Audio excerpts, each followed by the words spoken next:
Bande konangai kombo ya mama bokilo ya Ariachou oyo deuxième fois et ya kozonga na réseaux sociaux cette fois-ci pour na affaire nganga soki boza la bonne mémoire ezalaka na live soit ya mama lumière ya mida ou HM mama bokilo ya Ariachou babengaka itumbidi tekiri alors asili kaka abengaka na live wana pona koloba ete ye pas alaka mutamatata soki bosakani ye pa kokoma kroni mama.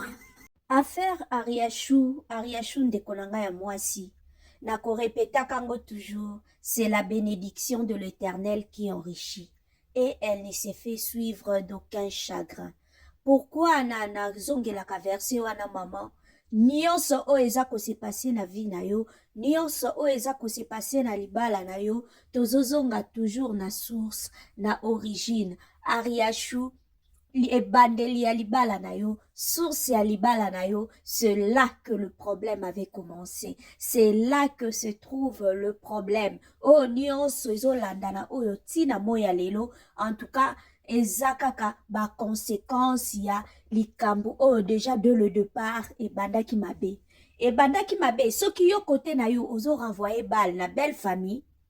Yeba pe yo moko pe moto oza na libota outi na famille ba famille na biso ezaka na babitumba yo moko Ariachou yebi quelques mois ou quelques semaines avant okutana na copie ya Mike avant okutana na copie ya mama Olive pona likambo libala oyebi ke okufelaka ndeko mobali brusquement abela te eloko te eza bitumba ya libota.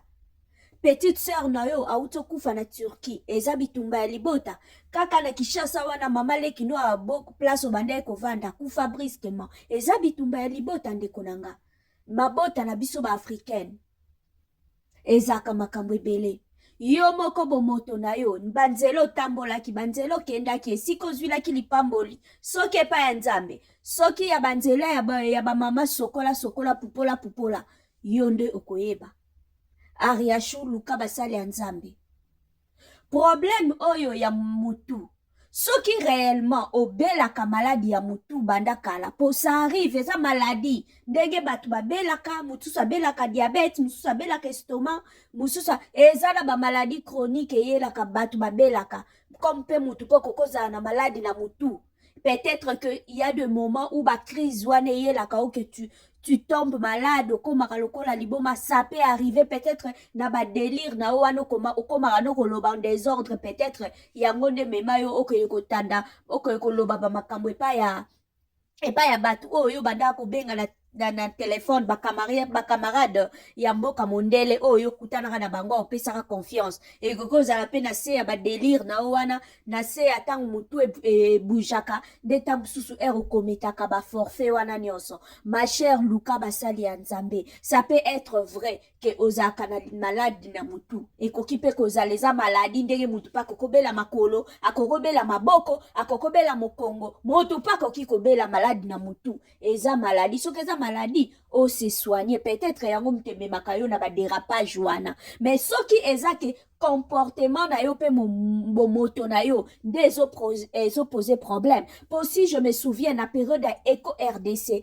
il y avait un conflit entre yo ba groupe ba coquette na chef na bino akala mutu wana o ataka chef na bino kuna na Eco RDC mkolo Eco RDC ba copine na yo tango babande ko sala ba émission tango ekomaki ba émission de gauche à droite babande ko revenir sur eloko moko ke na monoko na yo olobaka vérité te wana bandeko na oya musala babande koloba bongo ke ozaka moi la lokuta moko facile donc on ne sait pas c'est vrai c'est faux bango mutu bavanda na yo ba coquette ba Barcelone bango mutu bakoyeba ba Karine Amado moi génération wana bango nde bakoyeba po bango nde ba fréquenta au de près donc ma chère po ozwa kimia oyo belle famille déjà c'est kotiboye po mama bokilo na o déjà alekaka na live moko je me souviens ezalaka soki pa mama lumière te ezalaka je crois na HM Viroma je me souviens plus entre les deux chaînes mama bokilo na yo alekaka na émission moko po babengaka esumbidi tekili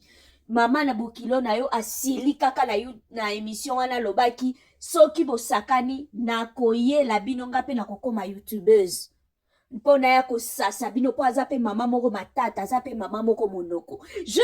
Je me souviens très bien ce jour-là. Il faut des assos, Isaac, pas maman lumière, peut-être pas HM.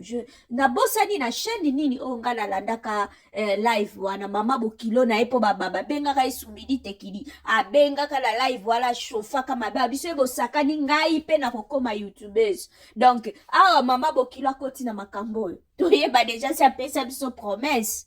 A kokoma ka YouTube.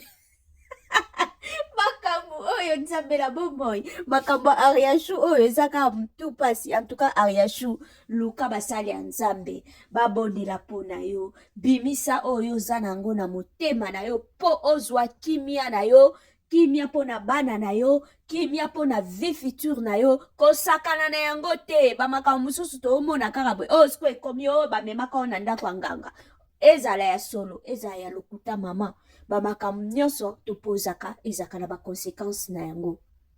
Qu'est-ce qui s'était passé là-bas? Ba réalité spirituelle ya esika oyo kendaki.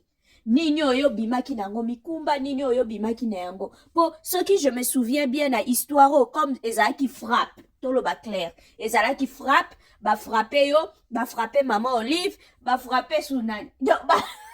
Donc famille balema, famille ba Mike, donc baleki bino mbongo. Donc bozui frappe. Donc c'est na comprendre le kamango ndegezo kende. Donc dena yo ozwa par na yote, yango peut-être au monde à lokola donc ba tourner en bourrique quoi. Donc yo ne mutobimi perdante na histoire yo batu mususu ba se retrouver yo moko actrice, yo moko mukolo cop au bois qui sa cop. Baby donja mukuse atalo mama longoni ya na yo ozaki fi ya mayele ozaki mwana ya mayele oboyaki na okokota na buzoba mokile finga ki yo ebambaki yo mabanga po biso bakongole wana spécialité na biso. En tout cas merci beaucoup na bandeko nyonso bolandi biso.